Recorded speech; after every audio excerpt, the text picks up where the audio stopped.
Hi everyone, welcome back to इस new video. इस video में हम करने वाले हैं लीड को 75 सीरीज का फोर्थ क्वेश्चन। ठीक है, तो 3 क्वेश्चन हम कर चुके हैं और फोर्थ क्वेश्चन है यहाँ पर कैन प्लेस फ्लावर्स। तो यहाँ पर मैंने इसको ओपन कर दिया। Question 605 can place flowers. तो क्वेश्चन में ये कह रहा है कि you have given a long flower bed in which some of the plots are planted and some are not, however flowers can not be planted in adjacent plots. ठीक है, और यहाँ पे कह रहा है कि हमें एक इंटीजर एरे दे रखे flower bed containing zeros and ones where zero means empty and ones means not empty, and the integer n return true if n new flowers can be planted in the flower bed without violating that no adjacent flowers। अच्छा, मतलब कि दो adjacent flowers जो है साथ में नहीं आने चाहिए। ठीक है, तो यहाँ पर मेरे को ये फ्लावर बेड दे रखा है और एन की वैल्यू मेरे को दे रखी है 1। तो भाई मेरे को ये बताना है कि क्या मैं यहाँ पर इस फ्लावर बेड में एक और प्लांट को जो है पुट कर सकता हूँ या नहीं कर सकता हूँ, और कंडीशन क्या है कि दो एडजेसेंट प्लांट्स एक साथ नहीं आने चाहिए। ठीक है, तो यहाँ पर आप देखोगे कि ये वाली जो पोजीशन है, ठीक है, जो कि सेकंड इंडेक्स पर है, बीच वाली जो पोजीशन है, यहाँ पर मैं इसको रख सकता हूँ, है ना। क्योंकि यहाँ पर अगर मैं क्यों रख सकता हूँ, क्योंकि इसके राइट लेफ्ट पे भी जीरो है, इसके राइट पे भी जीरो है, तो यानी इसका आंसर ट्रू आ जा रहा है। बट अगर यहाँ पर मैं देखूँ तो एन की वैल्यू 2 है। ठीक है, यहाँ पर अगर मैं देखूँ तो ये वाली जो पोजीशन है सेकंड इंडेक्स, यहाँ पर मैं एक प्लांट रख सकता हूँ। लेकिन एक प्लांट रखने के बाद भी एक प्लांट मेरे पास बच जाएगा, क्योंकि एन की वैल्यू 2 है, तो मेरे को दो प्लांट रखने हैं। ठीक है, तो दोनों प्लांट्स को रखना तो पॉसिबल है नहीं, तो इसलिए इसका आंसर आ गया फॉल्स। ठीक है, तो यार ये तो बड़ा सिंपल सा क्वेश्चन है कि जैसे मेरे को ये दे रखा है। ठीक है, और मेरे को बेसिकली क्या चेक करना है कि जैसे मैंने बताया कि मेरे को इस वाली वैल्यू पर अगर जीरो आ रहा है, तो मेरे को बेसिकली ये चेक करना है कि इसके लेफ्ट पे और इसके राइट पर भी जो है जीरो जीरो होना चाहिए। तो अगर ये कंडीशन सेटिस्फाई हो जाती है तो इसका मतलब क्या है कि मैं उन प्लांट्स को जो है पुट कर सकता हूँ। ठीक है, मैं एक प्लांट यहाँ पे पुट कर सकता हूँ, तो अगर ये कंडीशन सेटिस्फाई हो जाती है तो मैं एक प्लांट अगर पुट कर सकता हूँ, तो यानी अब जो मेरी एन की वैल्यू हो जाएगी ना, उसको तो माइनस माइनस कर देना। ठीक है, क्योंकि एक प्लांट तो मैं पुट कर चुका हूँ। तो बेसिकली ये सिंपल सी कंडीशन जो मेरे को चेक करते जानी है, और जैसे जैसे ये ट्रू होती जाएगी तो एन की वैल्यू जो है माइनस माइनस करते जानी है। और अगर कहीं पर भी मेरा एन जो है ना वो जीरो के इक्वल आ गया, यानी कि मैंने अपने सारे प्लांट्स को रख लिया है, तो इसका मतलब क्या है कि वहाँ पर ट्रू रिटर्न करवा देना। ठीक है, अब यहाँ पर एक चीज़ है कि जैसे मैं यहाँ पर जो चेक कर रहा हूँ कंडीशन, तो जैसे मैं आई एथ इंडेक्स की अगर बात करूँ, ठीक है, ith इंडेक्स की अगर मैं बात कर रहा हूँ तो मेरे को यहाँ पे i-1 पे चेक करना है और i+1 पे चेक करना है। ठीक है, i-1 हो जाएगा मेरा लेफ्ट के लिए और i+1 हो जाएगा मेरा राइट के लिए।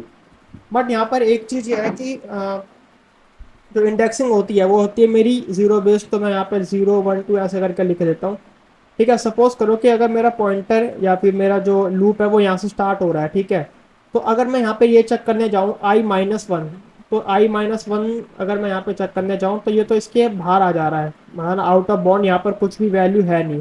ठीक है, तो यहाँ पर अगर मैं ये कह रहा हूँ कि यहाँ पर लेफ्ट से जीरो है और इसके यहाँ पर लेफ्ट पर कुछ भी नहीं है, मतलब क्या कहते हैं उसको, कि ये आउट ऑफ बाउंड जा रहा है, तो उस केस में भी मैं इस कंडीशन को ट्रू कर सकता हूँ, है ना। सिमिलरली यहाँ पर अगर मैं लास्ट इंडेक्स पे पहुंचूँ, तो अगर मैं यहाँ पे i+1 करूँ तो ये भी आउट ऑफ बाउंड जा रहा है, तो यहाँ पर भी मैं इस चीज़ को ट्रू मार्क कर सकता हूँ, है ना। क्योंकि इसके यहाँ पर तो कुछ भी नहीं है ना, तो मेरे को वहाँ पे ये देखने की जरूरत ही नहीं है कि भाई वहाँ पर 1 आ रहा है कि नहीं आ रहा, उस चीज़ की मेरे को टेंशन लेने की जरूरत ही नहीं है, क्योंकि यहाँ पर जो है कुछ है ही नहीं वैल्यू, यहाँ पर तो लूप ही, यहाँ पर तो मेरा जो है एरे ही खत्म हो रहा है ना।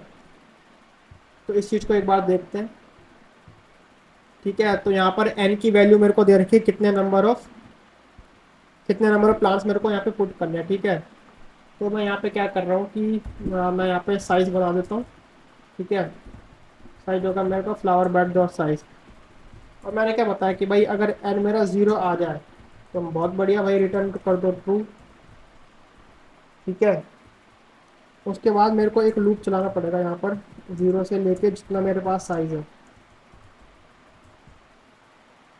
ठीक है, अब मेरे को क्या चेक करना है, सबसे पहली कंडीशन क्या है कि भाई जिस भी इंडेक्स पर मैं खड़ा हूँ वो तो जीरो होना चाहिए। ठीक है, उसके बाद, सॉरी, जिस भी इंडेक्स पर मैं खड़ा हूँ जीरो होना चाहिए। उसके बाद मेरे को चेक करना है लेफ्ट के लिए और मेरे को चेक करना है राइट के लिए। तो यहाँ पे मैं ऐसे लिख सकता हूँ कि भाई ये आ गया मेरा लेफ्ट के लिए एंड देन एक आ गया मेरा राइट के लिए। अगर ये जो है ट्रू हो जाती है तो इसका मतलब क्या है कि भाई मैं जो है उसको पुट कर सकता हूँ, तो भाई पुट कर सकते हैं तो कर दो पुट।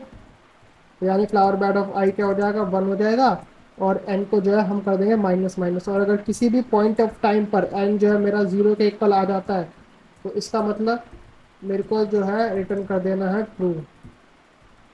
ठीक है, और अगर नहीं आता तो यहाँ से मैं बाहर आ जाऊंगा। ठीक है, और अगर नहीं आता तो बाहर आ जाऊंगा, तो मेरे को रिटर्न कर देना है यहाँ पर फॉल्स।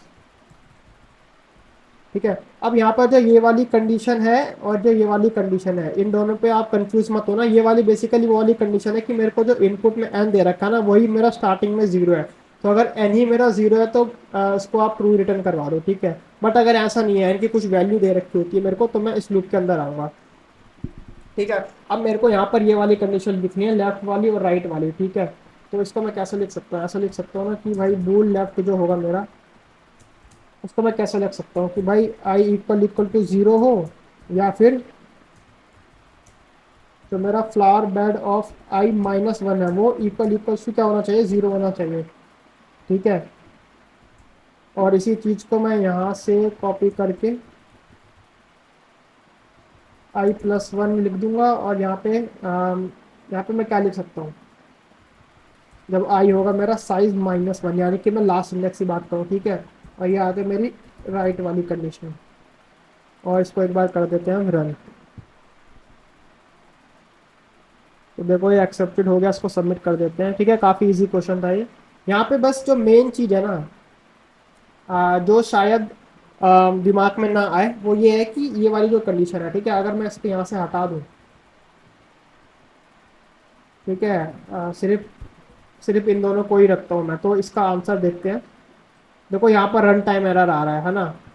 क्यों रन टाइम क्यों आ रहा है, क्योंकि यहाँ पर मैं आई माइनस वन करने की कोशिश कर रहा हूँ और आई प्लस वन करने की कोशिश कर रहा हूँ, यानी मैं ऐसी मेमोरी को एक्सेस कर रहा हूँ जो कोई मैं एक्सेस नहीं कर सकता। ठीक है, तो मेरे को यहाँ पर जो है इसको रखना ही पड़ेगा। तो इसकी जो टाइम कॉम्प्लेक्सिटी आएगी वो आएगी ओ ऑफ जितना मेरा साइज है भाई, क्योंकि एक लूप चल रहा है यहाँ पे जीरो से लेके साइज तक, तो भाई इसकी टाइम कॉम्प्लेक्सिटी आ जाएगा, स्पेस कॉम्प्लेक्सिटी इसकी कॉन्स्टेंट ही रहेगी। तो आज की इस वीडियो में बस इतना ही। वीडियो अच्छी लगी तो वीडियो को लाइक कर देना एंड चैनल को सब्सक्राइब कर देना। ठीक है, और ये जो प्लेलिस्ट है इसको फॉलो कर लेना, और ऊपर के जो चार क्वेश्चन है, सॉरी तीन क्वेश्चन जो है, इनको अगर आपने सॉल्व नहीं करा तो इनको भी सॉल्व कर लेना। Thank you.